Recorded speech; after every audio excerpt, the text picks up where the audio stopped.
So, okay, being someone that reviews a lot of cars, one of the most common questions that I actually get is, what are the best non-Tesla electric cars that I could buy?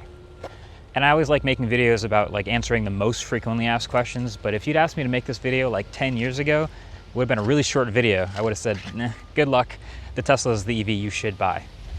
But now it's 2025 and Tesla still makes a great product, but with them opening up the supercharging network and lots of other competition getting way more popular and way better, now there are way more alternatives that are actually worthy of considering.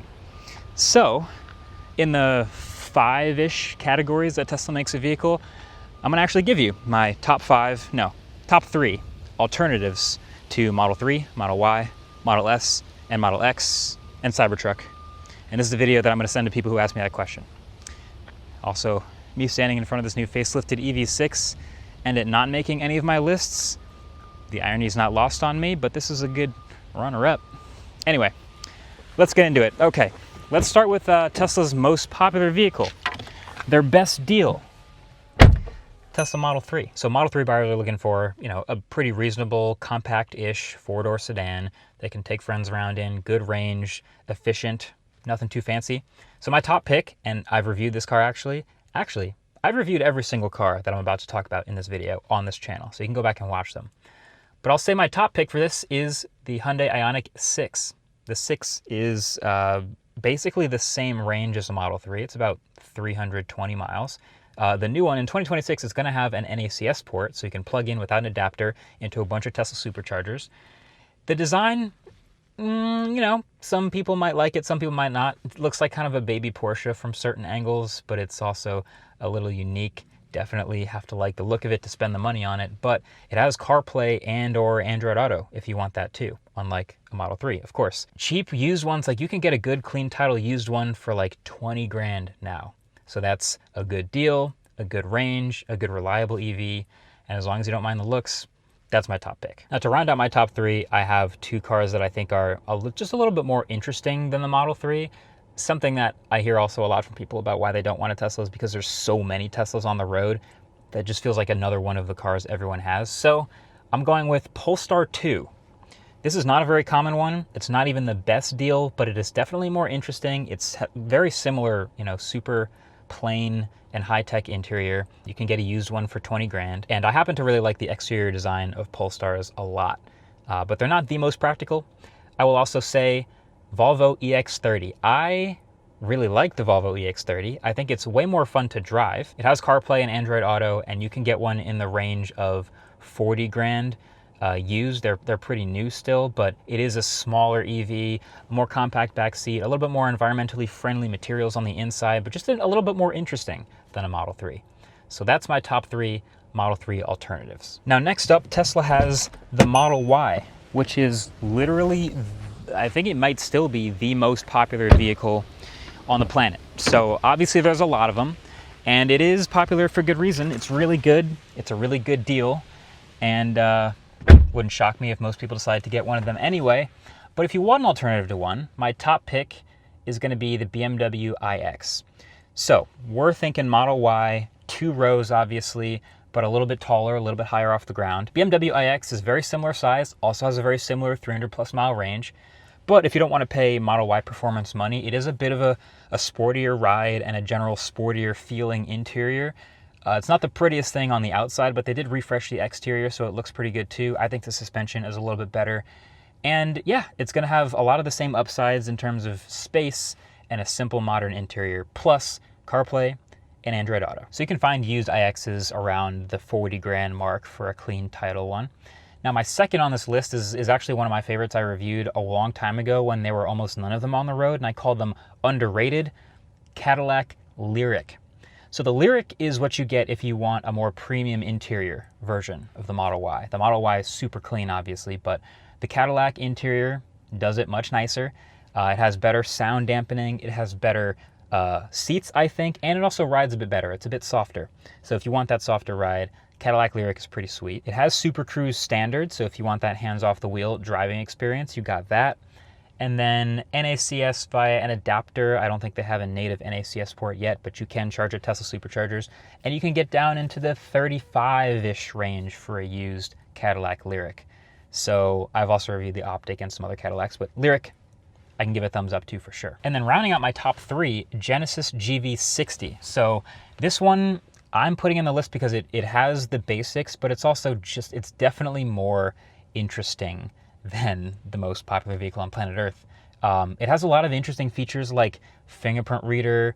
It has the little crystal interior elements and obviously a very different looking interior. It also has CarPlay and Android Auto. That's going to be a theme here for a lot of the alternatives to Teslas, which don't have that. But it also is just a good performer. The maxed out performance version of the GV60 is a better performer than the Model Y performance, if you're interested in that. But if you want a base one, or if you're just trying to get to a lower price, you can get all the way down to 30 grand for a used GV60. So with features like summoning it out of a parking spot with the remote and all sorts of other weird stuff, like they just did interesting things with the GV60. And it turned out to be a really good product and a good enough deal that it rounds out my top 3 Model Y alternatives. So that's Model 3 and Model Y. But what if you're in the market for a Model S? What if you're looking at some of these slightly bigger, slightly more spacious, and maybe more premium, luxurious feeling, but just general larger sedans? Well, I've already talked quite a bit about this category. I daily drove a Model S for many years. I said they were basically the best daily driver you can get. But then I found one that I feel like one-upped the Model S in every useful way, and that was the Lucid Air. And there's a bunch of trims of Lucid Air. I think the Lucid Air GT is probably the sweet spot. 400 miles of range and also 800 horsepower. And I think they just do the packaging so much better. They have a lot of space on the interior. They have a power opening frunk. They have more frunk space. They have more rear foot space. They have better headroom, and just all the things about just being in the car are great. It drives super well. It also has CarPlay and Android Auto. And I think they'll get down to like, I gotta double check, but I think somewhere in the 50s for a used Lucid Air Grand Touring. And that's a pretty great deal. These things depreciate a lot, obviously. When they're new, they're very, very expensive. But yeah, Lucid Air, that's the obvious alternative. But my second top alternative here is gonna be something that does the sporty part a little bit better. And I did a main channel video on this as well. It almost took me away from a Model S. It's the Porsche Taycan. Now, the Taycan 4S, the base one, even that base one is going to have better interior materials than a Tesla Model S. It just does the fun factor better. It drives better, it feels sportier, it handles incredibly well for an electric car, even though they're still heavy. And then there's other higher end trims as well. But yeah, Taycan 4S, you can get down into the 40s for a used one. They depreciate so much. The range is not going to be as good. The comfort is not going to be as good. The back room space is not going to be as good. But if you want an alternative that does the sporty side of that full-size EV better, go Taycan. And then rounding out my top 3, I would say look at the BMW i5 M60 trim. So again, this is going to be around 50 grand used. You can find these, and a lot of the basics are the same. It is a 4-door full-size sedan, but with, I think, a more interesting interior and definitely a very different look. It still is very sporty and has a really torquey response to the pedal, which is really fun. So it does the fun factor really well, and Android Auto and Apple CarPlay. So all of those things that generally make a good fundamental EV are still there, good range and all that. But if you just want something a little more interesting than all the Model S's you see around, the BMW i5, the i7's huge. You could still go i7. The i3 is a little smaller. We'll get there. But I think i5 is a nice sweet spot. But then, of course, there is the Tesla Model X, the big 3-row SUV with the falcon wing doors. And, well, there is obviously, again, maybe it's not obvious, but there is one go-to again. The same way that the Lucid Air was so directly aimed at the Model S, my top pick, and I reviewed this very recently, the Lucid Gravity, feels very much aimed at the Model X. Now, it's not perfect. All these have flaws. There's been a lot of software bugs and weird stuff that they're working out, and there is no CarPlay support yet with the Lucid Gravity. But in general, as far as a rock solid, like does all of the normal fundamentals of an EV better, 350 plus miles of range and 800 plus horsepower, drives amazing, has great suspension, great NVH, super quiet, ton of space on the inside, a ton of storage, great premium materials. Like, it's just aimed at being the ultimate alternative to the Model X. So yeah, it succeeded. Now, a very close second and third on my list are vehicles I really like. Second, I think you guys should check Rivian R1S. I mean, that's a pretty clear one. 3-row SUV, but much more skewed towards like the adventure capability side. So they have a ton of specs, a ton of SKUs for it. You can get a base one, you can go all the way up to a quad motor. So if you want a plaid alternative, you can go quad or you can go base. But the 3 rows are pretty similar in terms of space. They have a little bit more of like this action off-road capable oriented, like you can go off-road tires, you can go, you know, a ton of air suspension travel, you can go camping in this thing. That's the type of thing that it's aimed for. And the second generation version does all of that phenomenally. It drives better than the first gen. But if you want to use first gen, you can go as cheap as like 60 grand. So Rivian R1S is an interesting character-filled alternative. It also doesn't have CarPlay or Android Auto, so it's not like better in that way. But Tesla people are used to that, so that's pretty good. But then you should also definitely look at Volvo EX90. This one was a surprise to me. I hadn't reviewed a bunch of Volvo stuff before like the past year, and the EX90 is their 3-row fully electric SUV. It does have 300 plus miles of range, but it does the premium feel so well. I think my review, I said it basically felt like Rolls-Royce levels of premium interior trim. It's so quiet on the inside. The soft seats are really comfortable. The speakers, oh my God, the speakers in the EX90 are ridiculous. Now it does have that little LiDAR box at the top that's not activated yet. And almost all of the alternatives that I'm talking about so far and most of this video don't have as good of self-driving features as a Tesla. So if you're really into that, you're probably not looking at any of these alternatives. But as far as just pure comfort, pure luxury, and pure feel, and still nailing the fundamentals, it has the full-size 3 rows and a lot of storage space, and a little trunk, front trunk. I think Volvo EX90 is pretty sweet.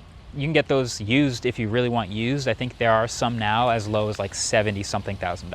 And so then there is the Cybertruck. The Cybertruck is a full-size pickup truck. Okay, so obviously it's a pretty polarizing vehicle. Lots of people are looking at alternatives for it because they do like the idea of an electric pickup truck. But actually I had a Cybertruck for a while and I ended up selling it, which made headlines for some reason, but it's because I had 2 electric trucks and I actually like the other one better. That other one is my top pick, which is the Rivian R1T. So the Rivian R1T is very similar to the Cybertruck. It is definitely smaller. So if you're thinking about like a full-size truck, this might not make your list. The back seat is for sure smaller. It has a 4-foot bed, so utility is different. But again, very much in the adventure vehicle type feel. So very capable off-roading. They have a whole bunch of different specs like I talked about before. You can go base, you can go all the way up to quad, which was an incredible performer. I guess it's quicker than the Cybertruck if you care about that. But it is definitely a premium built, fun, action and adventure oriented electric truck that can really road trip and have 350 plus miles of range if you want it to. Shout out to the Rivian R1T. It even has an NACS port. And just like a Tesla, no CarPlay and no Android Auto. But the second on my list, I think, is really more one-to-one as far as pure capabilities, because a lot of people considering a Cybertruck are at least thinking about the different capabilities of the thing. And the Chevy Silverado EV is a strong competitor in the same exact segment of a full-size pickup truck, but does a lot of rock-solid things. Like, it has a vastly superior range, 400 plus miles of range. I think I was seeing like 450 when I was testing mine, so you should watch that review. It also has things like the midgate, which allows you to get extra storage. It has a 6-foot bed as well, and obviously all the things that Silverados do so well. It has Super Cruise as standard. It has, I believe, a better towing capacity. If you check those numbers and you do tow with your EV, you want the one with the huge battery, more range, and better towing capacity.